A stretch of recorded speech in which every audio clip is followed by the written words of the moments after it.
Olá a todos, sejam bem-vindos mais uma vez aqui na LogHelp, o canal da logística direto ao ponto. Eu sou Cícero Moura, eu sou consultor e também sou professor na área de logística. E no vídeo de hoje eu vou mostrar para vocês como é que se faz um inventário rotativo. Nós falamos no vídeo passado sobre os dois tipos de inventário, agora eu vou comentar com vocês ponto a ponto sobre o inventário rotativo e, na sequência, no próximo vídeo, vou falar sobre o inventário geral. Então vamos lá, direto ao vídeo. Então, sobre o tema inventário rotativo, nós vamos falar hoje sobre 3 fases desse inventário. Nós vamos falar sobre o planejamento, que aí eu me atrevo a dizer que essa fase ela é responsável por 70% de todo o processo de inventário rotativo. Vamos falar sobre a contagem em si, o momento da contagem, que representa aí 20% do processo total, e depois a pós-contagem, que aí sobram aí 10% desse processo, né, contemplando aí 100% do nosso processo. Então vamos lá, a primeira fase, que é sobre o planejamento. Então, o que se realiza no planejamento? Quais são as ações, quais são as atividades? Vamos falar um pouquinho sobre todas elas agora. Bom, na fase do planejamento, você tem que primeiro definir um horário para a contagem. Então, dê preferência ao horário da manhã, que está mais calmo, o seu colaborador está mais descansado, com a memória mais fresca, então sempre prefira começar o inventário no período da manhã. Defina qual é a periodicidade desse inventário, se ele vai ser diário, se ele vai ser semanal, se ele vai ser quinzenal ou se ele vai ser mensal. Um outro ponto é, você tem que definir quantas contagens serão realizadas. Eu aconselho a não passar de 3 contagens, para não ficar muito maçante o processo. Prepare todo o material necessário para a execução do inventário. Então prepare aí pranchetas, prepare canetas, calculadoras, ficha de contagem ou coletores de dados se você tiver um sistema de WMS, um sistema que gerencia o estoque. Verifique se as baterias estão carregadas, se está tudo ok. Um outro ponto muito importante é você definir a equipe que vai realizar essa contagem. De preferência, já tem uma equipe montada, né? Seria melhor ainda se você tivesse dentro do teu processo uma atividade só de inventário rotativo. Eu sei que às vezes não é possível, né? Porque é uma mão de obra que você tem e que você utiliza para fazer outras demandas. Mas seria importante se você conseguisse ter essa equipe fixa que só fizesse inventário rotativo. Um outro ponto é, definidas essas pessoas, elas têm que ter conhecimento do sistema, ela deve ter autonomia para fazer alguns acertos, ela deve ter autoridade para falar com as pessoas que estão por algum motivo fazendo algum processo errado. Então, ou seja, a escolha da equipe tem que ser muito bem definida. Um outro ponto é, se o seu sistema ele não tiver um ótimo controle, uma ótima gestão de estoques, garanta que não haja movimentação enquanto você estiver realizando a contagem de itens, né? Seja ele no sistema ou seja ele fisicamente. Então isso tudo vem aqui na fase da preparação. Um outro ponto é, defina qual vai ser o tipo de contagem que você vai realizar nesse inventário rotativo. Você tem a contagem sequencial, que ela é mais indicada se você nunca fez um inventário rotativo, recomenda-se que você faça aí a contagem sequencial sem fazer nenhuma divisão dos itens. Mas você também pode optar, mesmo que você nunca tenha feito inventário rotativo, já partir direto aí por um inventário a partir de uma curva ABC, então de uma classificação ABC.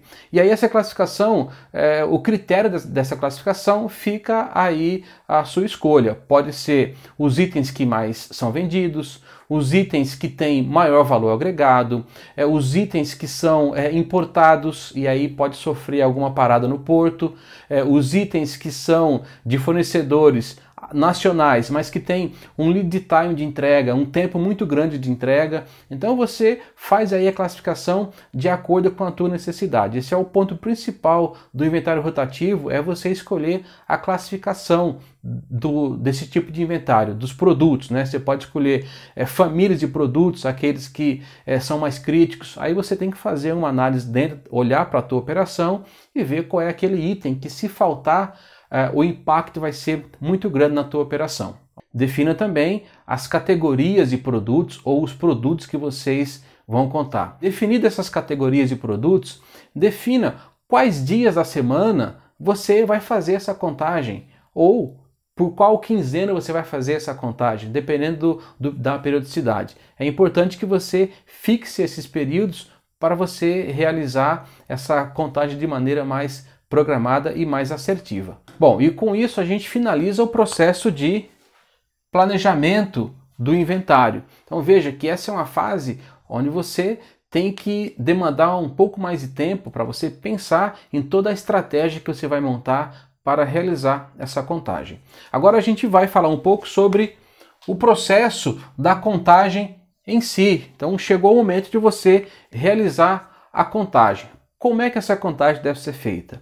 Bom, aqui são dicas simples, mas que muitas vezes são negligenciadas e você acaba no final por ter um resultado não muito positivo desse tipo de inventário. Então, ou seja, chegou no dia da contagem, realize a contagem com calma, não existe desespero, tá? Até porque você está contando uma quantidade reduzida de produtos, não é aquele inventário geral que a gente demanda aquele tempo, a empresa está parada, né? A gente vai falar um pouquinho mais sobre isso.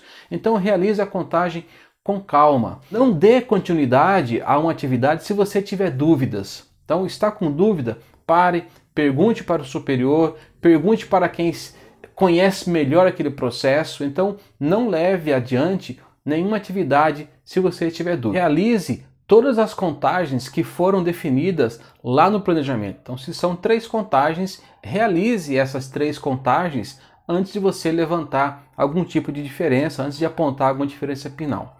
E, falando em diferença final, esgote todas as possibilidades de análise desse tipo de diferença.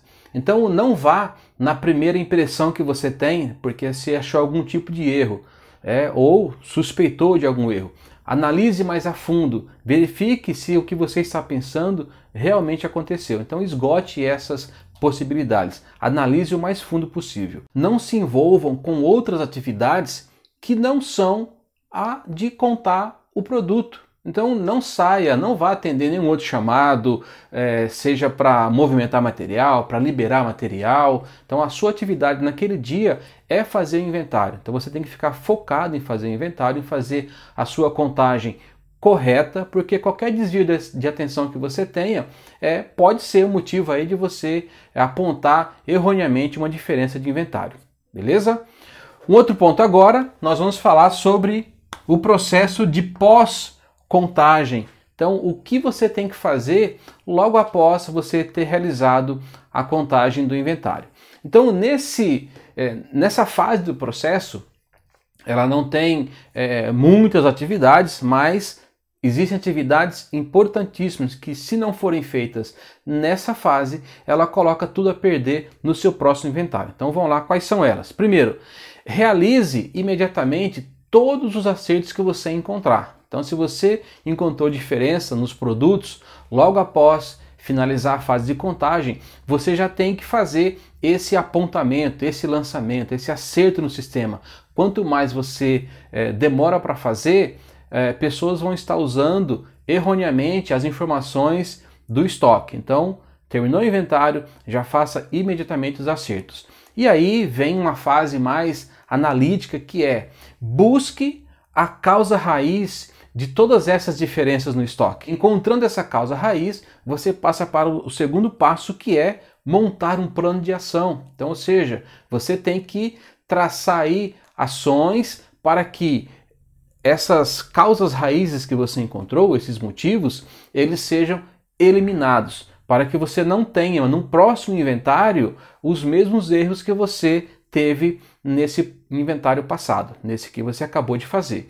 Então essa é uma fase que não tem muitas atividades, mas essas 3 atividades que nós falamos agora, fazer o lançamento no sistema, levantar a causa raiz e montar plano de ação para esses motivos, é de suma importância para que você mantenha a manutenção desse inventário e para que você não acabe cometendo os mesmos erros que você encontrou na contagem anterior. Então, o inventário rotativo, uma das grandes vantagens que ele traz é justamente essa: poder, num curto espaço de tempo, você fazer ações para que aquilo que você encontrou de divergência não volte a acontecer nos inventários futuros. Então, o que eu tinha para passar para vocês no vídeo de hoje era isso. Espero que vocês tenham gostado e, como sempre, se ficou alguma dúvida, faça nos comentários, pergunte que eu vou esclarecer para vocês. Muito obrigado e até a próxima!